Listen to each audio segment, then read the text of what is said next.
Hi hello welcome to post 360. నేను మీ మురళీ రప్పల్. మనిషి ఎంతగా ఎదిగాడు, ఎంతగా సంపాదించాడు, ఎంతగా చదువుకున్నాడు, ఇవన్నీ కూడా తుచ్చనీలైపోతాయి. ఎప్పుడు వాడు పిచ్చి పిచ్చి వాగుడు వాగినప్పుడు, పనికిమాలిన మాటలు మాట్లాడినప్పుడు. చదువు అనేది జ్ఞానాన్ని పెంచాలి గాని మూర్ఖత్వాన్ని, మతతత్వవాదాన్ని, అదే విధంగా ఆ పార్టీలకి కొమ్ము కాచే చేతకానితనాన్ని, కుల మతాల మధ్య అంతర్యాలను సృష్టించే విధంగా ఉండకూడదనేది నా ఒపీనియన్. ఆ ఒపీనియన్‌లో భాగంగానే రీసెంట్‌గా యువ సామ్రాట్ ఏదో ఉంటది. ఆయన మాట్లాడుతూ ఉంటే కారుమూరి వెంకటరెడ్డి గారు కౌంటర్‌లు చేస్తున్నారు. ఇతనికి తెలిసి మాట్లాడతారో, తెలియక మాట్లాడతారో నాకైతే అర్థం కావట్లేదు గానీ, నోటికి ఎంతొస్తే అంత మాట్లాడుతూ ఉంటారు. పెద్దవారు అని నేను కూడా చాలా సార్లు ఈయన గురించి మాట్లాడలేదు. ఆ అసత్యాల పైన, ఆ బెట్టింగ్ యాప్‌ల పైన ఫైట్ చేస్తున్నారని నేను కూడా చాలా రెస్పెక్ట్ చేసేవాడిని సామ్రాట్ గారిని. కానీ రోజు రోజుకి చదివేస్తే ఉన్న మతి పోయి కాకరకాయ అనమంటే కీకరకాయ అన్నట్టుగా ఈయన ఎందుకో మరి నాకు అర్థం కాదు. అబద్ధాలను ప్రజల్లోకి తీసుకెళ్ళటంలో నంబర్ 1 పాత్ర పోషిస్తున్నాడు. ఆ క్రమంలోనే ఇదిగో ఈ అద్భుతమైన వీడియో నాకు కనిపించింది. మీకు వినిపిస్తా. నా వయసు ఇప్పుడు 37 ఏళ్ళు. 30 సంవత్సరాల క్రితమే చంద్రబాబు నాయుడు గారు ముఖ్యమంత్రి.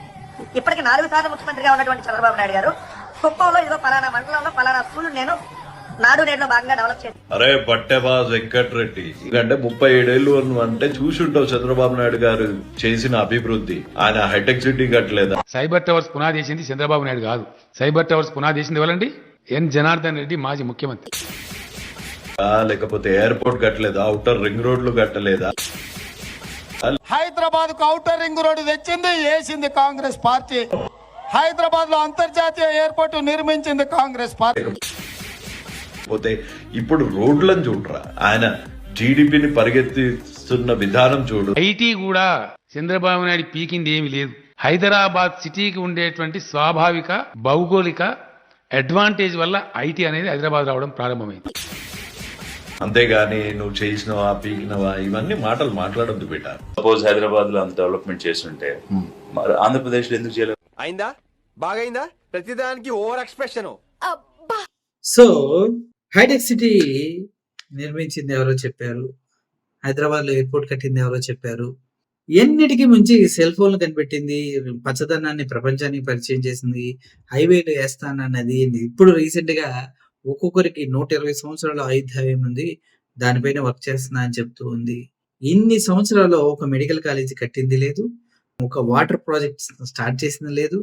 ఇటువంటి చంద్రబాబు నాయుడు గారు ఫ్యూచర్‌లో విజనరీ అంటే పక్కనోళ్ళు చేసిన పనులు దుబ్బేసి ఆయన అకౌంట్‌లో ఏసుకోవటంలోనే విజనరీలా ఉన్నారంటూ చాలా మంది మాట్లాడతారు. మీరేమంటారు? ఈ రోజుల్లో మనిషిగా బ్రతకాలంటే అబద్ధాలు చెప్పాలి. లేదంటే పక్కనోడి క్రెడిట్ కొట్టేయాలి.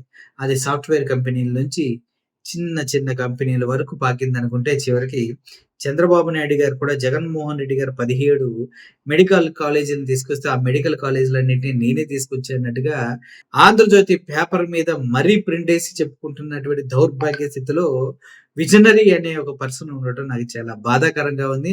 దానికి ఇట్లాంటి ఏదో బట్టేబాజ్ అని ఏదో తిట్టాడు ఈయన. బట్టేబాజ్ అంటే అర్థం ఏంటో ఆయనకు తెలుసో తెలియదు కానీ ఉల్ఫా గాళ్ళంతా ఒక దగ్గర చేరి ఇలా అసత్యాలు ప్రచారం చేస్తూ ఆ పబ్బం గడుపుకుంటూ ప్యాకేజీలు తీసుకొని ఎంజాయ్ చేస్తున్నారన్న విషయం ప్రతి ఒక్కరికి తెలుసు. ఇందులో కొంతమంది టీడీపీ పార్టీ ఆఫీస్ నుంచే పనిచేస్తున్నటువంటి సీమరాజా, చేపల పులుసు, చేపల పులుసు గడు వీళ్ళందరూ కూడా అక్కడే ఉంటారు. ఇదంతా క్రియేటివిటీతో కూడినటువంటి వర్క్.